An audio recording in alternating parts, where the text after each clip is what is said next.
নমস্কার, আমি আপনার জ্যোতিষ বন্ধু সৌমিক। আজকে একটি অত্যন্ত গুরুত্বপূর্ণ বিষয় নিয়ে এই ভিডিওতে আলোচনা করব। সেটা হলো মিথুন রাশির জাতক জাতিকা, আপনারা যারা মিথুন রাশির জাতক জাতিকা আপনাদের 2025 কেমন যাবে সেই নিয়ে ডিটেলে আজকের এই ভিডিওতে আলোচনা করব এবং কোন গ্রহ থেকে আপনি কী ফল পেতে পারেন সেটা নিয়েও আজকে আলোচনা করব। তো এবার আলোচনায় আসা যাক। তো প্রথমে বৃহস্পতি গ্রহের বিষয়ে আসি যে বৃহস্পতি থেকে আপনারা কি কি ফল প্রাপ্ত করতে পারবেন। প্রথমে বলবো বৃহস্পতি আপনাদের বছরের শুরুতে 12th হাউসে থাকবে এবং 15th অফ মেতে বৃহস্পতি 12th হাউস থেকে আপনার রাশিতে চলে যাবে। যতদিন পর্যন্ত 12th হাউসে থাকবে ততদিন পর্যন্ত একটু খরচা হবার কিন্তু সম্ভাবনা আছে কিন্তু বৃহস্পতি থেকে, বা বৃহস্পতির ধরুন সপ্তম দৃষ্টি পড়ছে 6th হাউসে, তো আপনার পেটের রোগ হওয়ার কিন্তু সম্ভাবনা দেখা দেবে। দেখবেন সেটা যাতে না হয়, শত্রুতা তৈরি হতে পারে, দেখবেন সেটাও যাতে না হয়। এছাড়া বৃহস্পতি তার নবম দৃষ্টি ইচ্ছে 8th হাউসে, অর্থাৎ সেখান থেকে কি হতে পারে যে ধরুন কোনো চোট আঘাত লাগার কিন্তু একটা সম্ভাবনা তৈরি হতে পারে, দেখবেন সেটা যাতে না হয় সেই বিষয় থেকে কিন্তু একটু সাবধান।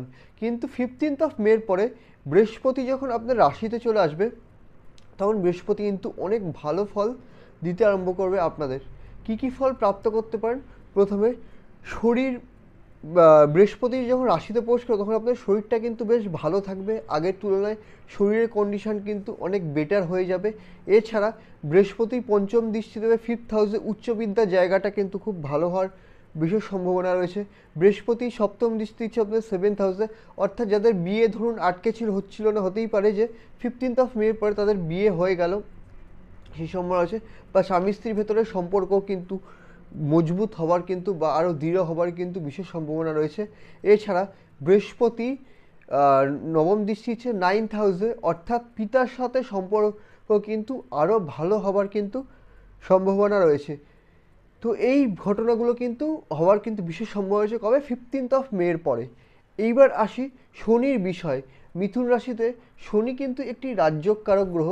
এই শনি যখন শনি 30th অর্থাৎ 30শে মার্চের পরে আপনাদের 9th হাউস থেকে 10th হাউসে ট্রানজিট করবে। কবে?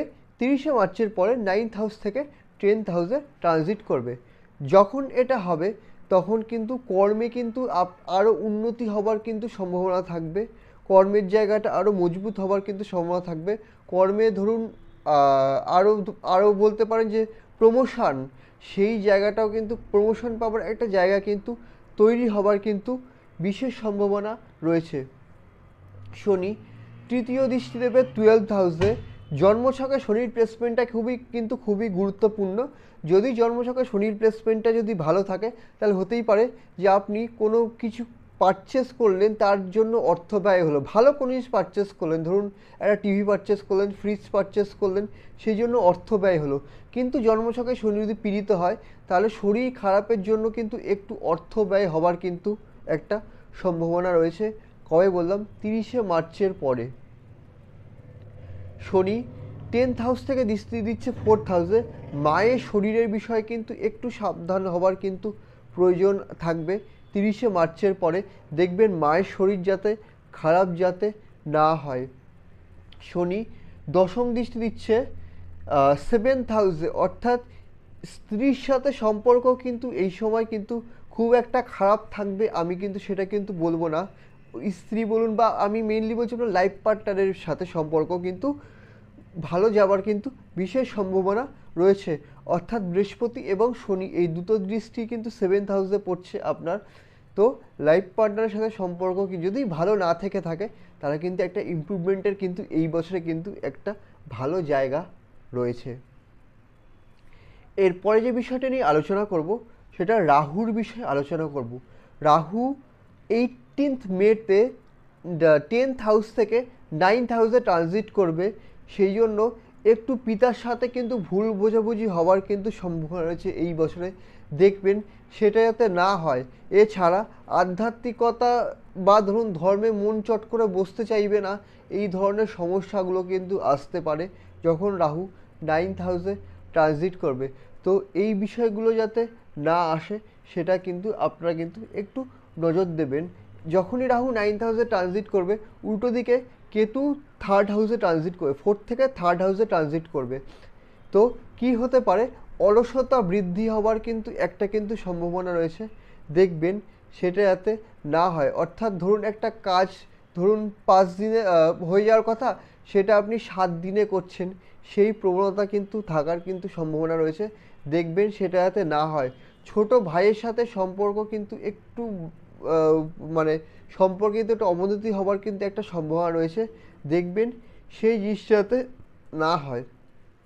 আমি মেনলি এই বৃহস্পতি, শনি, রাহু, কেতু এই 4টে গ্রহের বিষয়ে আজকে এই ভিডিওতে আলোচনা করলাম। তার কারণ এই গ্রহগুলো কিন্তু বছরে কিন্তু একবার করে কিন্তু ঘর পরিবর্তন করবে। বাকি গ্রহগুলো কিন্তু ধরুন রবি 30 দিনে একটা ঘরে 30 দিন থাকে, চন্দ্র 2.5 দিনে একটা ঘরে থাকে, তো ঘন ঘন ঘর পরিবর্তন করবে। তো মেনলি আমি এই গ্রহগুলোর দিকেই ফোকাস করলাম, বৃহস্পতি, শনি, রাহু, কেতু। এছাড়া আমার মাসিক রাশিফল তো আসেই। তো ভিডিওটা কেমন লাগলো জানান, ভালো লাগলে চ্যানেলটা সাবস্ক্রাইব করুন, ভিডিওটা লাইক করুন এবং শেয়ার করুন। আরেকটা বিষয় বলি, জন্মছক ভেদে ফলের পার্থক্য কিন্তু ঘটতেই পারে, তার কারণ সবার জন্মছক তত্ত্ব সমান হয় না। ভিডিও দেখার জন্য ধন্যবাদ।